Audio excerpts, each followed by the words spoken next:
आपको यूनिवर्सल एक सर्किट जो सेट कैसे काम करता है, अलग अलग आईसी का क्या गुण धर्म होता है, वो क्या काम करता है अपने जगह लग करके, ऑन करने के दौरान कौन कौन सा आईसी जिम्मेवार होता है और कौन सा आईसी खराब होने के बाद सेट डेड हो जाएगा, ये देखेंगे।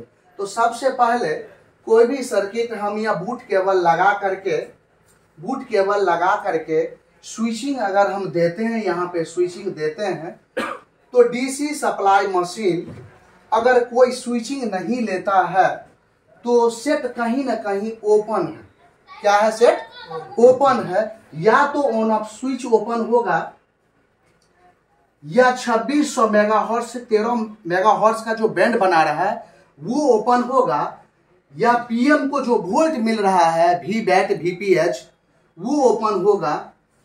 इसीलिए यहां पर कोई बूट केबल में स्विचिंग नहीं लेगा। अगर स्विचिंग लेता है, बूट केबल लगाते ही स्विचिंग लेता है और स्विचिंग लेकर के और पुनः स्विचिंग 1 2 3 4 25 हाफ गया, मिली एम्पियर खर्च हुआ और पुनः 0 हो जाता है, तो यहां से और इसके बीच का संबंध खराब हो सकता है, वहां एमएमसी फॉल्ट हो सकता है। जैसे कि हाफ मतलब 1 एम्पियर से कम मिली एम्पियर में खर्च हो करके और ऑन ऑफ स्विच छोड़ते ही पुनः 0 हो जाएगा। क्या हो जाएगा? पुनः 0 हो जाता है।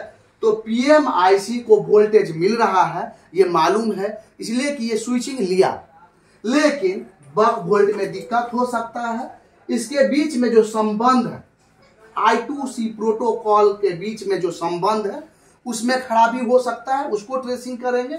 या रेन इसको रीड नहीं कर रहा है, रेन ओपन है, ये हो सकता है एमएमसी फॉल्ट। इसके बीच में इसका संबंध क्या हो सकता है? डैमेज हो सकता है। जो संबंध है इसके बीच में जो संबंध है ये डैमेज हो सकता है, ये बूस्ट कॉइल ओपन हो सकता है, तो ये एमएमसी फॉल्ट में चला जाता है। और हम जानेंगे जब हम कोई भी बटन दबाए, ऑन ऑफ स्विच बटन दबाए, बूट केबल हम लगा रहे हैं, बूट केबल, और बूट केबल लगाते ही सबसे पहला बूट केबल लगाते ही कुछ न कुछ वोल्टेज खर्च एम्पियर में पहले ही ऑन ऑफ स्विच दबाने से पहले ही कुछ न कुछ वोल्टेज खर्च कर रहा है। अगर वोल्टेज खर्च कर रहा है मोबाइल लगाते ही, ये 100% हो गया। मोबाइल के अंदर वी बैट सेक्शन या वीपीएच में फुल शॉर्टिंग है, वहां पर 2 चीज होगा, बूट केबल लगाते ही एम्पियर खर्च होगा और एम्पियर खर्च होगा, और ऑन ऑफ स्विच दबाते ही एक में एम्पियर खर्च बढ़ेगा और एक में एम्पियर खर्च ड्रॉप होगा, एक जगह ही, वो बढ़ेगा नहीं। जब एम्पियर खर्च हुआ और बढ़ा नहीं तो 100% वीपीएच लाइन में शॉर्ट या हाफ शॉर्ट है, इसी वजह से वो स्विचिंग नहीं ले रहा है। अगर लगाते हैं कुछ मिली एम्पियर में खर्च है डीसी सप्लाई मशीन में और स्विचिंग लेता है सेट, तो वीपीएच लाइन में या बक लाइन में या बक सेक्शन में कोई भी कैपेसिटर लीकेज हो सकता है। समझ रहे? लीकेज के दौरान सेट कभी कभी ऑन होता है, फुल शॉर्टिंग और हाफ शॉर्टिंग के दौरान या ओपन के दौरान सेट डेड होता है। तो सबसे पहले इसके अंदर का बीमारी हम जानेंगे। 2 तरह का बीमारी से ये सेट डेड होता है। एक होता है सर्किट ओपन हो जाना, ये बूस्ट कॉइल ओपन हो सकता है, ऑन ऑफ स्विच ओपन हो सकता है, वी बैट लाइन ओपन हो सकता है, या जो ये फ्यूज है ये सब ओपन हो सकता है, तो स्विचिंग नहीं लेगा। अगर स्विचिंग ले रहा है और मिली एम्पियर में खर्च होकर 0 हो जा रहा है, तो हो सकता है ये एमएमसी और सीपीयू के बीच में जो संबंध है, इसके बीच में जो एलडीओ संबंध है या बक सेक्शन का संबंध है, इसमें ओपन हो सकता है, स्विचिंग नहीं ले तो। अगर स्विचिंग लेता है और मिली एम्पियर खर्च करके स्टक हो जाता है, स्टक मतलब समझ ना, स्टक का मतलब होता है रुक जाना। हम बताएं कि मिली एम्पियर खर्च के 0 हो जाता है, लेकिन एक प्रॉब्लम होता है कि स्टक कर जाएगा, वोल्टेज क्या हो जाएगा? स्टक। हम स्विचिंग लिए कुछ 1 ampere, half ampere, milli ampere तक जा करके वो क्या हो जाएगा? स्टक हो जाएगा। जब स्टक हो जाए, स्टक का मतलब क्या? इतना मिली एम्पियर खर्च हो करके इस पे रुक जाना, ना वो सेट ऑन होगा और वो खर्च होते रहे। ये खर्च बता रहा है, कहीं ना कहीं शॉर्टिंग का वजह बन क्या बन रहा है, ये इसके बीच में कहीं ना कहीं हाफ शॉर्टिंग है या पीएम आईसी। अब इसके दौरान आईसी को हमेशा चेंज करना। आईसी कब हम रिवॉल्व करते हैं, कब हम चेंज करते हैं, तो जब हम देखते हैं कि आईसी इनपुट वोल्ट मिल रहा है और आउटपुट वोल्ट नहीं बन रहा है, तब हम इसको रिवॉल्व करते हैं। जब ये आईसी ओवरहीट होता है, शॉर्टिंग हो जाता है आईसी में, यहां पर शॉर्ट दिखाता है, जीआर वीक हो जाएगा, तब ये आईसी को चेंज ही करना होगा। आईसी का मतलब होता है इंटीग्रेटेड सर्किट। बहुत सारा कंपोनेंट्स के मेल से एक आईसी का निर्माण होता है। तो उसके अंदर कोई कंपोनेंट्स कैपेसिटर शॉर्ट हो जाएगा, तो ये आईसी को सिर्फ चेंज करना होगा। क्या करना होगा? चेंज। लेकिन ये आईसी वाटर डैमेज के कारण, गिरने के कारण इसके अंदर में बॉल होता है, बॉल आईसी होता है, किसी भी बॉल से बॉल छोड़ दे, तब इसका हम लोग रिपेयरिंग करेंगे। तब क्या होगा? हीटिंग कहीं बोर्ड पे नहीं होगा। तब हम क्या करेंगे? वहां पे रिवॉल्व करेंगे। और जब वो कोई आईसी हीट हो रहा है, हीट होना मतलब समझ रहे, जब हम सेट ऑन किए तो उसका एक मैक्सिमम और मिनिमम हीटिंग होता है। मैक्सिमम हीटिंग उसको बोला जाता है जहां पर हम हाथ रखते हैं और वहां हाथ हम नहीं रख पाएंगे, 80, 90, 100 से ऊपर हीटिंग होगा, उसको ओवर हीटिंग बोला जाता है। और एक हीटिंग होता है जब वर्क करेगा कोई भी आईसी, जब वो वोल्ट सप्लाई करेगा तो लोड बढ़ेगा तो हीट तो थोड़ा बहुत होगा ही, कोई दिक्कत नहीं है। लेकिन ओवर हीट होना, हम इसको छू सकते हैं अभी, और जब इतना हीट हो जाए इसको छुएंगे तो अब पकड़ा है हाथ, तब वो क्या हो गया? शॉर्टिंग बना लिया, वो आईसी शॉर्ट हो गया।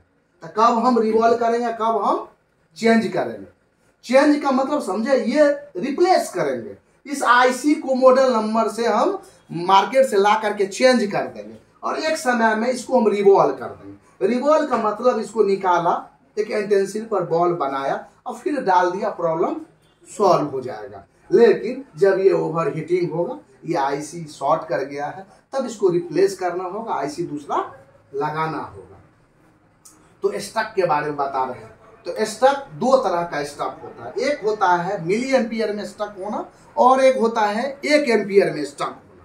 समझिए, मिली एम्पियर में स्टक होने का मतलब होता है जो 1 एम्पियर वीपीएच में कोई भी आईसी लीकेज होने का चांस,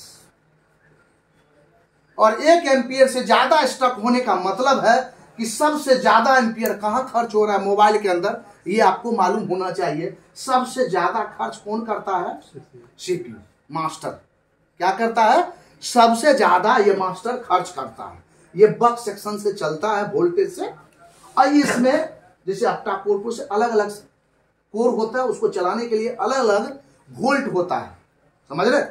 उसको चलाने के लिए अलग अलग वोल्ट सप्लाई होगा, जो कि बक वोल्ट सप्लाई होगा। वहां पर वोल्ट कम और एम्पियर हाई होगा, वहां बक कॉइल लगा होगा।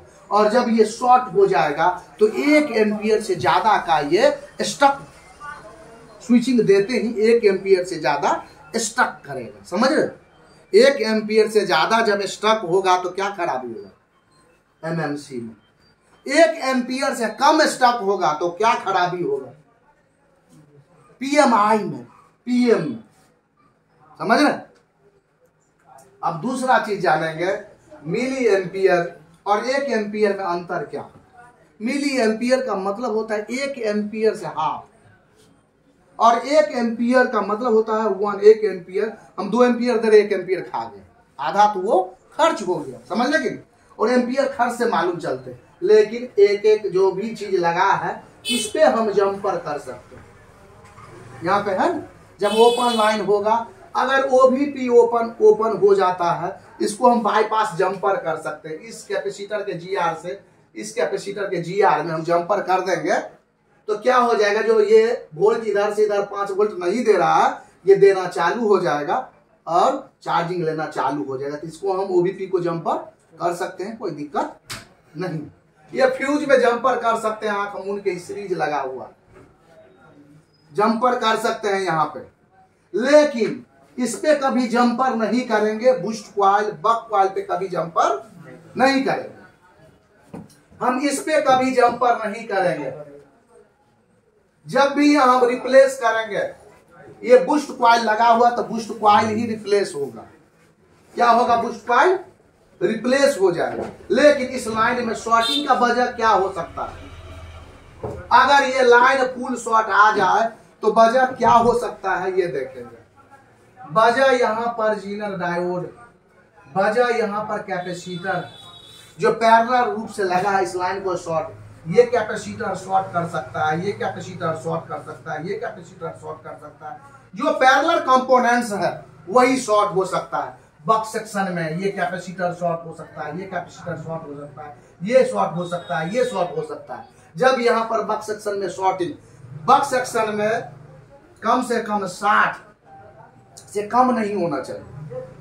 जब जीआर चेक कर रहे हैं तो 60 से नीचे जीआर आता है तो ये समझ है उस लाइन में शॉर्टिंग है, समझ रहे हैं। तो ओपन जब होगा तो सीरीज कंपोनेंट्स को चेक करेंगे। तो सीरीज क्या क्या लगा? सीरीज लगा हुआ है फ्यूज, सीरीज लगा है ओवीपी, सीरीज लगा हुआ है यहां बूस्ट कॉइल, समझ रहे हैं। ये सब क्या है? सीरीज कंपोनेंट्स है। जब कोई भी सेट स्विचिंग नहीं लेगा तो सीरीज कंपोनेंट्स ही सिर्फ मोबाइल के अंदर चेक होगा, वीबैक वीपीएच में। अगर सेट शॉर्ट बता रहा है तो इसमें पैरेलल कंपोनेंट्स ही सिर्फ चेक होगा, जो कि प्लस और माइनस दोनों में लगा हुआ है, जो कि प्लस और माइनस दोनों में लगा हुआ है वही शॉर्ट कर देगा। अगर वीपीएच में कहीं शॉर्टिंग हो जाए तो ये DC to DC converter IC ये अपना गेट बंद कर लेगा और सप्लाई नहीं देगा और सेट क्या होगा? ऑन नहीं होगा। क्या होगा? सेट ऑन होगा ही नहीं। यहाँ तो शॉर्टिंग है और यहाँ मिली एम्पियर में कुछ ना कुछ खर्च होगा। जब वीपीएच लाइन में कहीं भी शॉर्टिंग हो जाए तो बूट केबल लगाते ही कुछ ना कुछ मिली एम्पियर खर्च शो करेगा, और एक के दौरान स्विचिंग होगा और एक के दौरान स्विचिंग नहीं होगा। जब स्विचिंग नहीं है तो वीपीएच में फुल शॉर्ट है, अगर स्विचिंग है तो इस लाइन में लीकेज हो सकता है, ये पीएम आईआईसी में खराबी हो सकता है। अगर सेट डेड हो तो सबसे पहले शक कहां जाता है? पीएमआई को, इसलिए कि सबसे ज्यादा लोड और प्रोडक्ट करने का काम कौन करता है? पीएमआई। इस पे सबसे ज्यादा लोड है।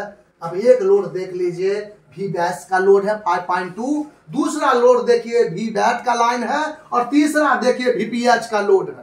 तो एक ही आईसी में 3-3 लोड दिया गया है, तो सब किस पे जाएगा? जो ज्यादा से ज्यादा काम कर रहा है वही खराब होगा। अगर वीपीएच नहीं बनाता है तो पीएमआई चेंज होगा, प्रॉब्लम सॉल्व होगा।